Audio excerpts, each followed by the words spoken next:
One of the most tenacious English bands of the late 1970s was Charlie, who, despite forming in 1971, did not put out their first album until 1976. The following year, they released their second album, No Second Chance, and from that album, the ballad Love Is All Right.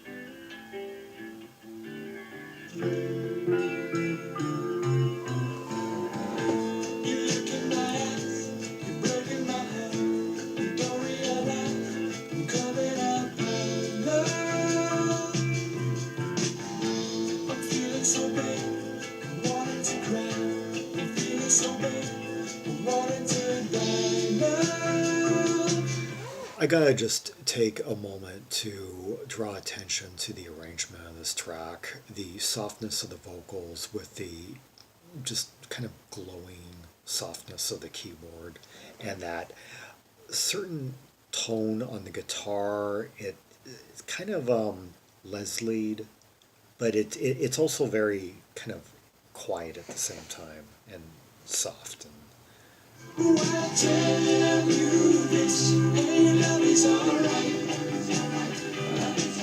And I won't let go without a fight. Oh, 'cause love is alright.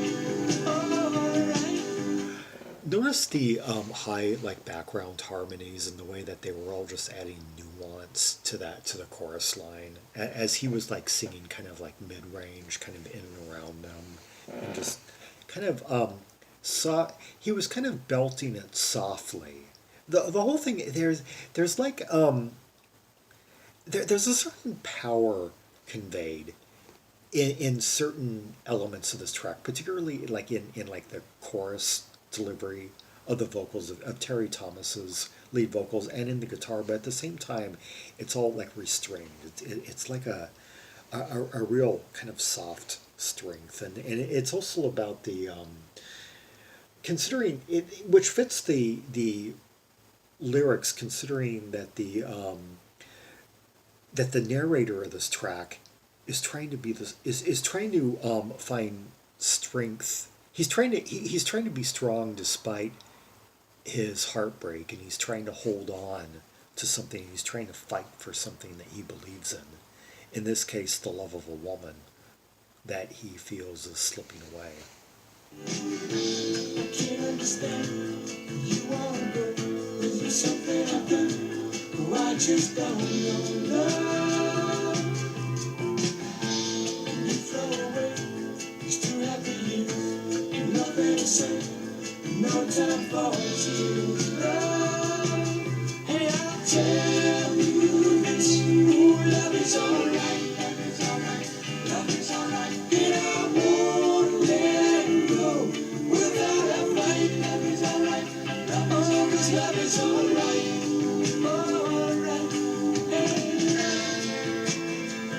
Ooh, love is alright. Love is alright. I said love is alright. Love is alright. You know love is alright. Hey, hey. Hear those like kind of those like silvery little lead lines just scaling up, like sliding there in those high frets. Ooh, love is alright. Love is alright. I said love is alright. Love is alright. You know that love is alright. There isn't like a lot of chords played in that track. It's more just kind of like little like just slides and licks, but all very subtly. It's and just kind of woven into the backdrop, and the it's as if the backing track is a bunch of like sparkling waves of sound to support the harmonies. I'll ask you what's wrong. Just tell me why you're changing your mind and saying goodbye now. So look in my eyes and don't break my heart. If I say I'll try, just maybe you start now. Oh, I tell you this.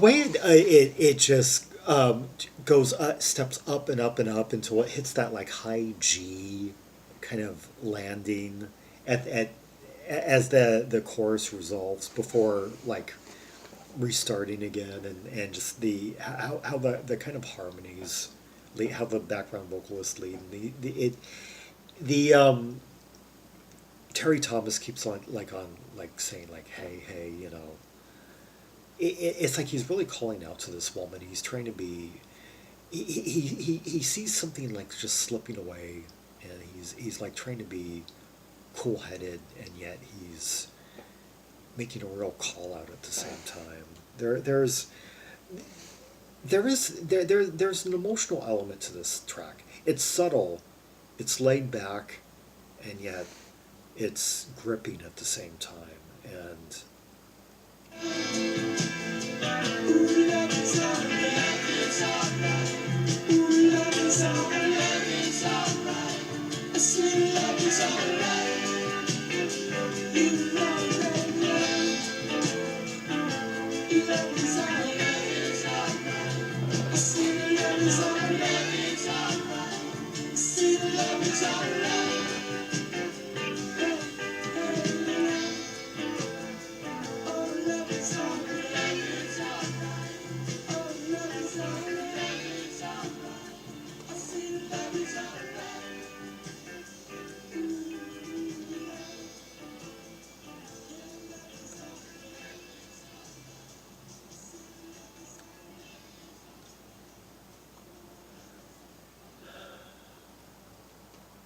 that was Charlie, the English band Charlie with Love Is Alright from their second album, No Second Chances, released in 1977, featuring some very rich harmonies from the four-piece band with Terry Thomas on lead vocals, and also the bass work of John Anderson, subtly kind of in the pocket, just kind of felt. The other John Anderson, spelt with an H. And subtle, just moving along, kind of like, pulse, like drumming by Steve Gadd, the other Steve Gadd, the other drummer named Steve Gadd, the English Steve Gadd. I guess there was a story where Steve Gadd and Steve Gadd ended up staying in the same hotel one night, and the receptionist got confused, and one of them tried to say, not knowing who the other Steve Gadd was, tried to say, "Oh well, I'm the drummer Steve Gadd." So just so, and then the other one said, "Oh, just so you know, I'm the drummer," and it just led to more confusion, and finally they ended up meeting face to face in the lobby and introducing themselves. "Oh, hi, I'm Steve Gadd. I'm a drummer. Oh, hi, I'm Steve." And let's see, Peter Zorn, who I mentioned in that Easy Street video. I was wondering where he was. Peter Zorn, who was on the first Easy Street album and was on the Nickel and Marsh album that preceded it. He plays saxes on this album.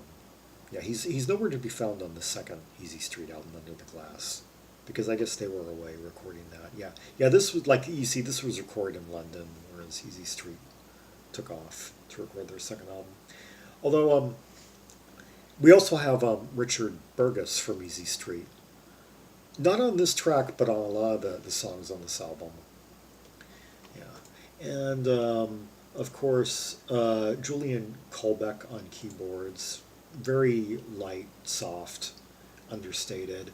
This whole track was all about harmony, though. It was all about Terry Thomas's very impassioned, very earnest, emotional, like refined, cool, kind of walking the fine line between cool-headed and emotional, kind of on the verge of like heartbreak, on the verge of there was a slight desperation there, but he was also trying to be, you know, as level-headed as he could, because he was trying to reason with a woman who was walking away with him. And I would say it's one of the more emotionally earnest and evocative tracks in that vein dealing with that subject from an English vocalist of the 1970s. And of course, the harmonies just take it to a whole nother realm altogether. The way the way they circle around and that chorus line, that those lines, "Love is all right," and the way they rise it up, along the key center, rising up, into the thirds and into the fifths, and just circle around him, kind of like form halos around him. And electric piano organ on this track by Quinton Jones. Yeah. Who 58 credits according to Discogs, played on the first couple of Charlie records.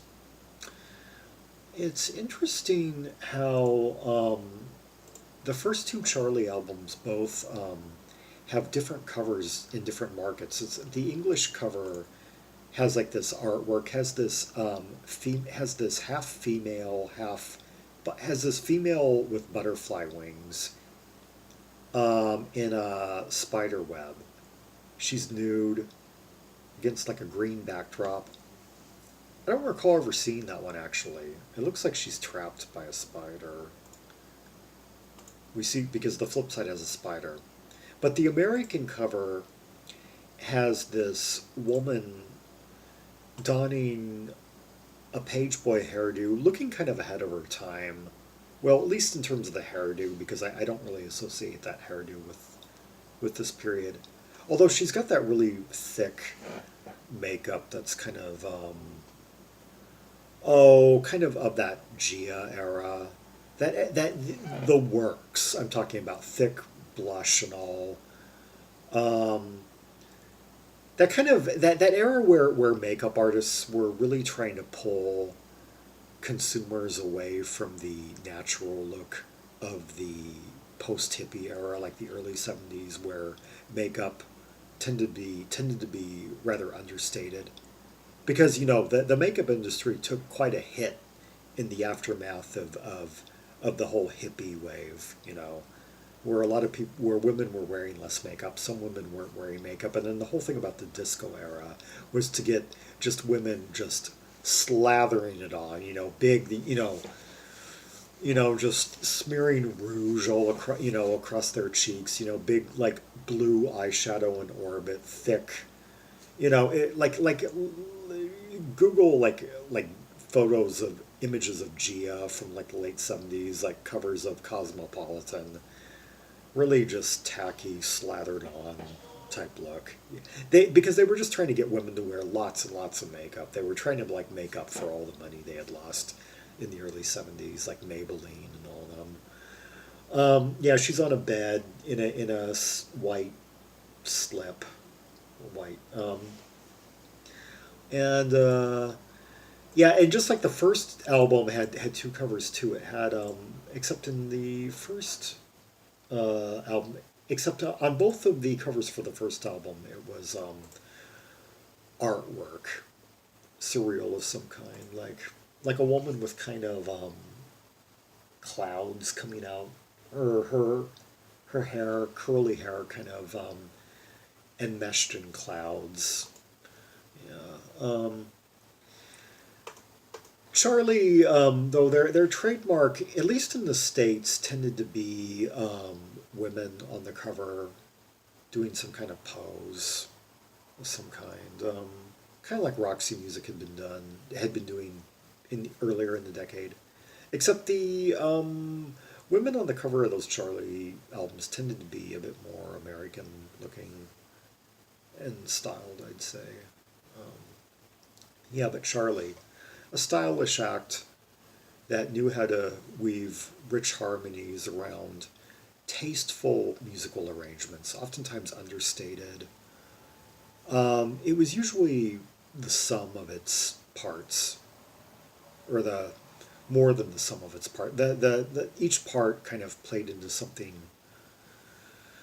greater than anything individually could have quite done alone. And of course, key chordal changes that would give songs just that needed lift in certain areas. Like the way this track in particular kind of modulated and went into those higher key beds and would land in certain keys that gave a certain, you know, plateau emotionally. Yeah, Charlie. For more rubies and sapphires from the catalog of Charlie, see the directory of albums by English C artists, linked in the description below.